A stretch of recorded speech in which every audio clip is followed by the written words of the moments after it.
It's September 2023 and I've headed to Wuppertal, a perfectly normal city in western Germany.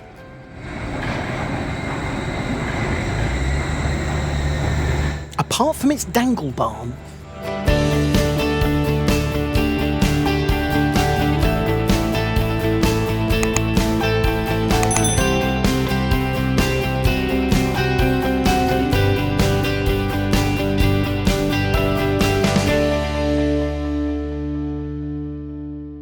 Wuppertal can trace its history all the way back to July 29th, 1929, when it was created by the merger of the, at the time, independent cities of Barmen and Elberfeld, along with the communities of Vollwinkl, Ronsdorf, Kronenberg, Langerfeld and Bayernberg. Initially called Barmen-Elberfeld, the name was changed the following year to Wuppertal, literally Wupper Valley. Both Elberfeld and Barmen can trace their histories back to the 7th century, when the predominantly forested banks of the Wupper River started to be settled. Part of the reason for the merger of the cities into a single identity was due to their explosive growth during Germany's industrialisation in the latter part of the 18th century. By the middle of the 19th century, Elberfeld and Barmen were the most industrialised cities in Germany, and if it wasn't for the constraints of their geography, including the shallow Wupper and the difficulties of navigating a valley, they might have held off the rise of the Rhine cities of Cologne and Düsseldorf, as well as the Ruhr conglomeration of cities from Dortmund to Duisburg via Bochum and Essen. In the 100 years between 1780 and 1880, the populations of the two cities closely tracked each other, remaining broadly similar, as they boomed from barely 10,000 each to over 100,000 each. By the time the two cities merged, the combined population was over 400,000, though with the slow industrial decline of the region since the 1970s, the population now stands around 350,000. The new city became unique in Germany for being a linear city, stretching for over 17 kilometres southwest to northeast, predominantly along the course of the River Wupper, hemmed in by the steep hillsides of the Wupper on either side, which is also one of the reasons for the city ending up with its unique transportation solution of an elevated railway running above the river. Today, the centre of the city, the Hauptbahnhof, and the main shopping districts are located in Elberfeld, with the main administrative headquarters in Barmen. Barmen is also the location of the childhood home of Friedrich Engels, good friend of Karl Marx, who he authored the Communist Manifesto with, and Adolphe Kors, who went on to found the American brewery that still bears his name. Following the Second World War, Wuppertal became a part of the British zone of occupation, which is why, bizarrely, the list of other famous Wuppertaler includes Giles Brandreth. Elberfeld was also the hometown of the baronial banking family, the von der Heydts, who, thanks to their donations and support, have had the former Städtisches Museum Elberfeld renamed the von der Heydt Museum in their name since 1961. The museum is famous for being the first gallery to display a work by Pablo Picasso in public.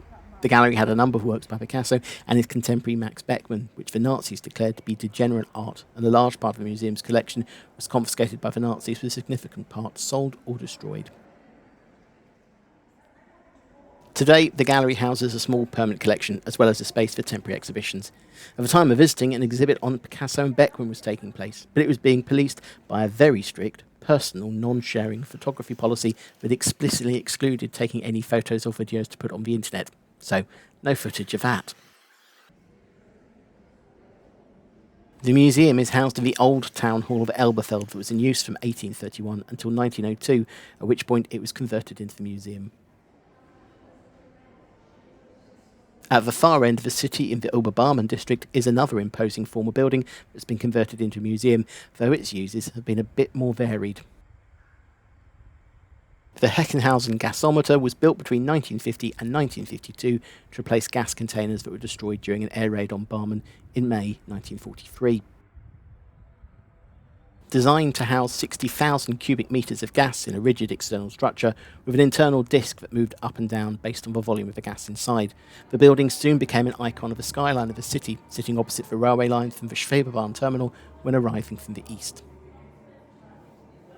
The tank was in use for 45 years before being taken out of service in 1997.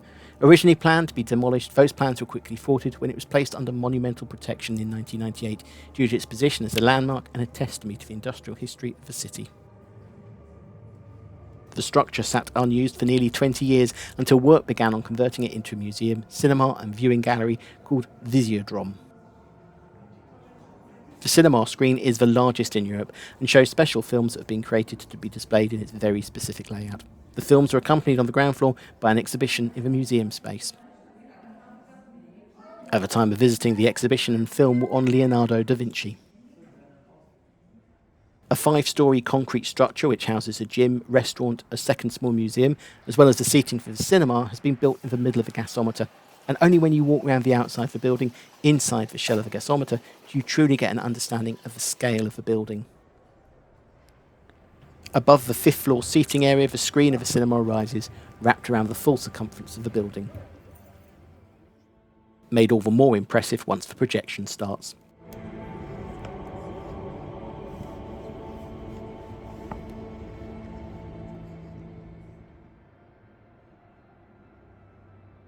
On the 1st floor, above the main exhibition space, and open to the screen high above it, is a second small museum space that houses a display on the history of the gasometer, from original structures on the site that were destroyed in the war through to its closure in 1997, and a very interesting time-lapse video of the conversion of the site from disused industrial storage unit to unique tourist attraction.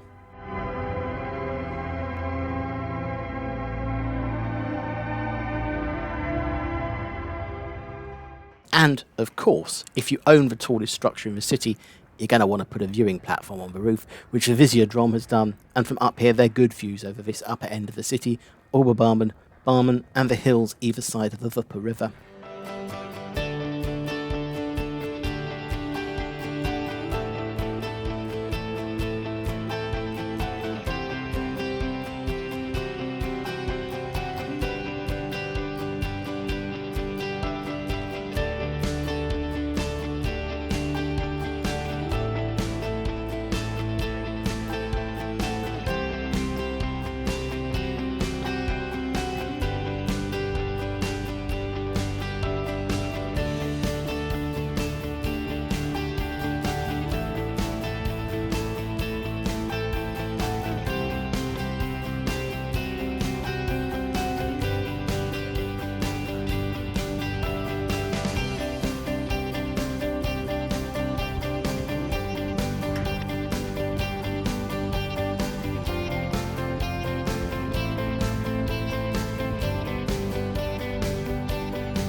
Back down the river in the hills overlooking Elberfeld is another of the city's attraction, the Hardt, a large park that covers this partly wooded hill and includes the city's botanical gardens. Textile manufacturer and city councillor Engelbert Eller founded a country estate with a villa and orangery on a part of the Hardt in 1820. In 1838, he added the Elisenturm as an observatory on the site of a former windmill. Following his death, his widow bequeathed the tower and grounds for German Red Cross, who then transferred them to the city of Elberfeld in 1907. In 1910, the city's botanical gardens, which had originally been a school garden elsewhere on the Hardt, were relocated here to create more space.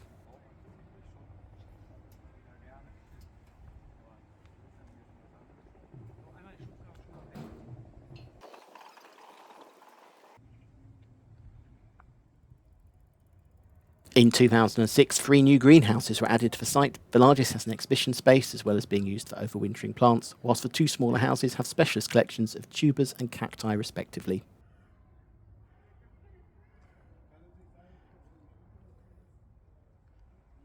The botanical gardens gently cascade down the slope of the Hardt, including multiple ponds and specialist planting.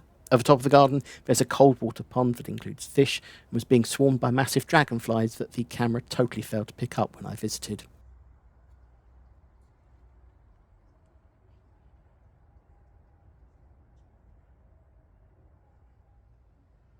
Behind is a warm water pond that's home to large lily pads.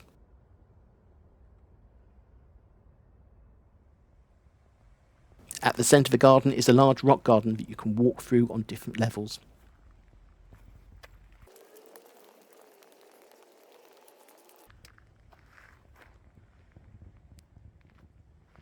Outside of the botanical gardens, the Hardt provides a large open space, complete with flower beds.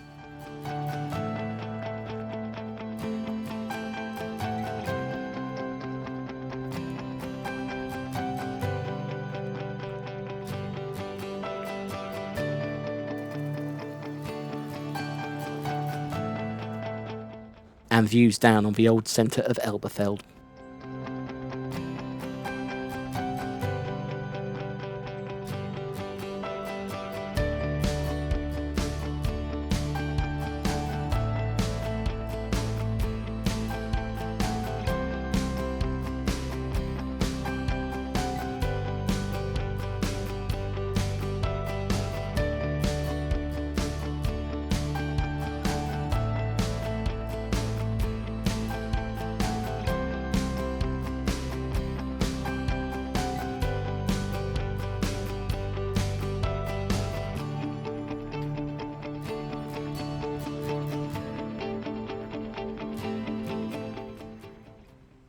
Further up the Hardt, the 1907 built Bismarckturm, or Bismarck Tower, is located at the northern limit of the park and marks the former boundary between Elberfeld and Barmen. The tower is one of 47 that were built to the same design across Germany at the beginning of the 20th century, though since 2015 the viewing platform at the top of the tower has been closed, so the panoramic views are less visible.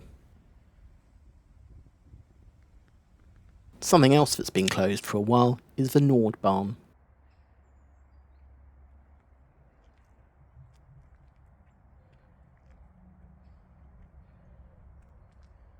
The Düsseldorf-Derendorf-Dortmund Süd Railway, also known as the Wuppertaler Nordbahn, was built from 1873 as a competitor to the main Elberfeld to Dortmund line, but still to today forms a main railway line through the city running along the Wupper Valley.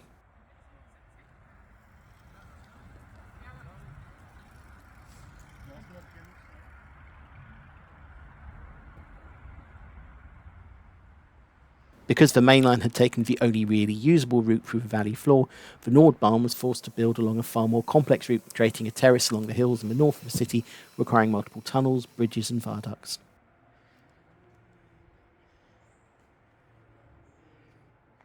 Parts of the line between Düsseldorf and Wollwinkel and Schwelm and Dortmund at either end of Wuppertal are still in use, but the section in the middle, the bit with the tight curves, viaducts, bridges and tunnels, was closed to passengers on September 27, 1991, and the alignment abandoned after the last freight train ran through on December 17, 1999.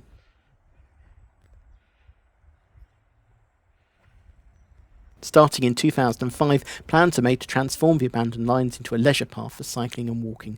Over €30 million and nearly a decade later, the route was inaugurated on December 19, 2014, making the Nordbahntrasse, or Northern Railway Route, the longest intercity former railway route in the world, about 10 times the length of the High Line in New York.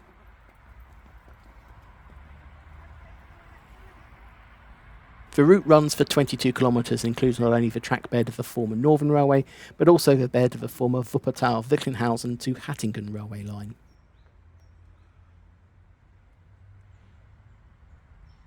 Along the way, much of the former infrastructure, including stations and even the line-side kilometre markers, have been retained, along with refurbished tunnels and bridges.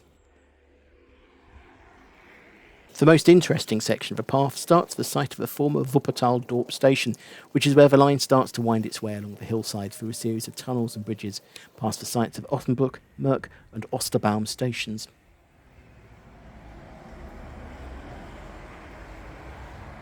Just after Osterbaum station, one of the former bridges over the road has been renovated and given a paint job to make it look like the bridge has been constructed out of Lego, being given the imaginatively titled name the Lego Brücke.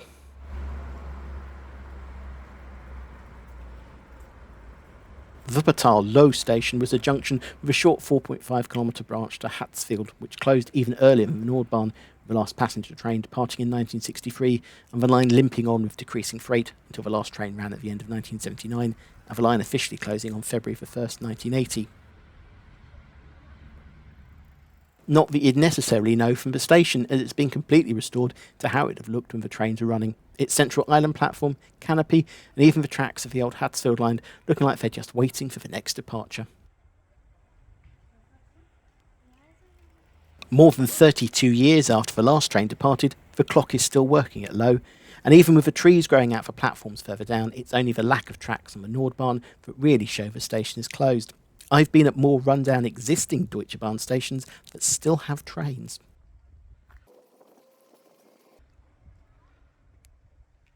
The traditional yellow departures posters, ubiquitous to every German railway station, have even been retained, though today they show details about what you can see along the route, split out by distance along the line.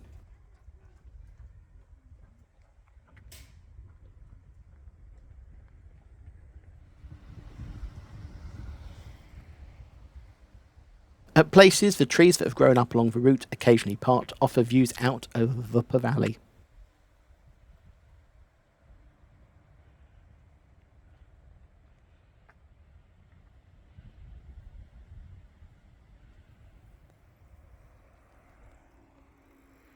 Just after the Rott Tunnel and the Wuppertal Rott station is the first of three impressive viaducts on this part of line, the Kühler Viaduct, which is over 200 metres long, crossing the streets below about the same level as a four-storey building, made all the more impressive by the gentle curve towards the end of the bridge as the line continues on.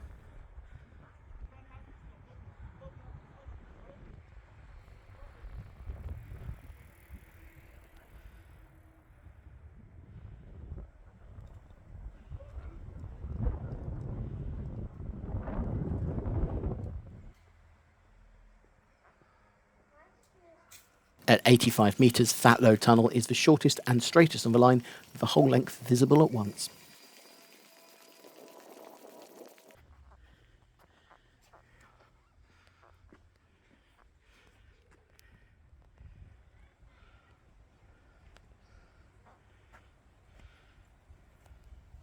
Stepping a short distance away from the line, the Belvedere Park has been built on top of one of the many cuttings of the line, and from here you can look down on the Nordbahntrasse, as well as taking views out across the valley, including over to Oberbarmen and the Visiodrom.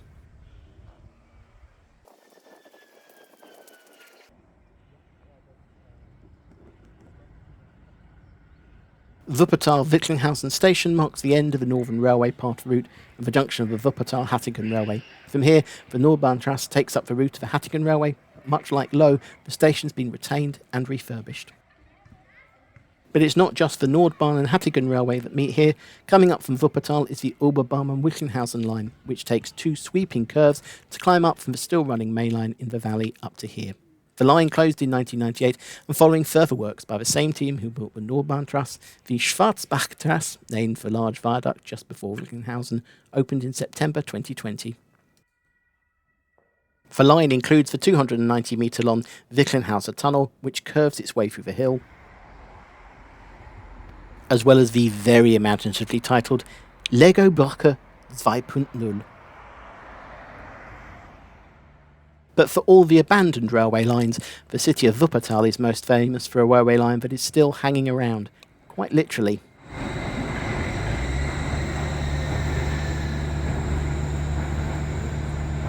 Opened on March 1st, 1901, when it was running between the independent communities and cities of the Wupper Valley, 28 years before they merged into a single city around it.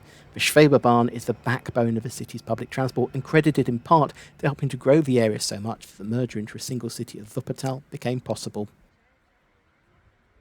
Originally called the Einsteiger Hangbahn System Eugen-Langen, or the Eugen-Langen Monorail Overhead Conveyor System, after the inventor, Eugen-Langen. Thankfully, he also invented the neologism Schwebebahn. Langen had tried to sell his system to Berlin, Munich and Breslau, had all turned it down before Baum and Elberfeld decided it was right for them in 1894. Sadly, Langen died in 1895, 2 years before construction work on the line commenced between Oberbarmen and Vollwinkel.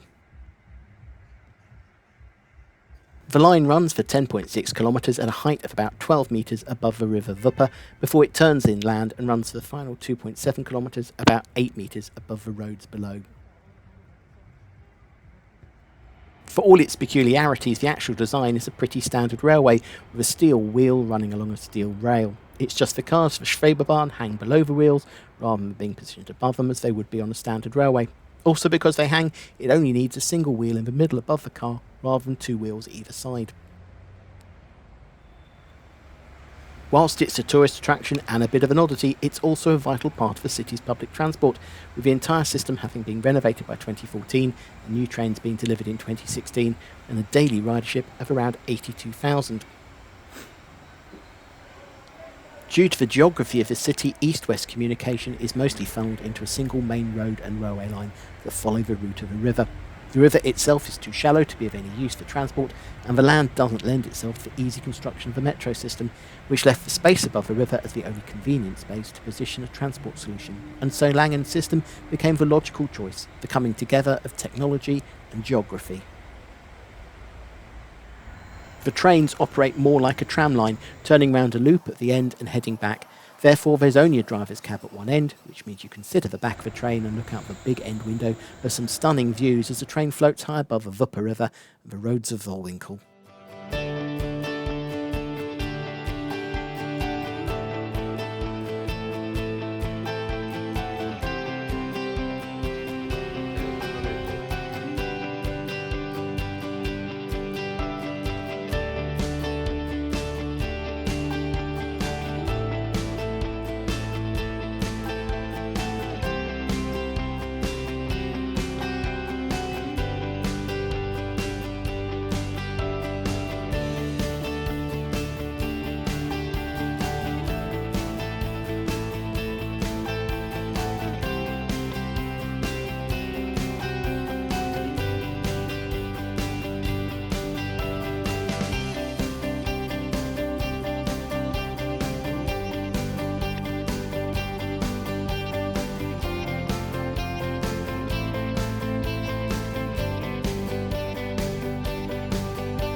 Wuppertal Hauptbahnhof has regular trains to Düsseldorf, where you can connect through to Düsseldorf Airport. The airport is the fourth busiest in Germany behind Frankfurt, Munich and Berlin, and has connections across much of Europe, the Middle East and North Africa. The Hardtbahnhof also has hourly high-speed ICE trains to Berlin, Hanover and Cologne, and irregular ICE services direct to Frankfurt Airport, Munich and Vienna.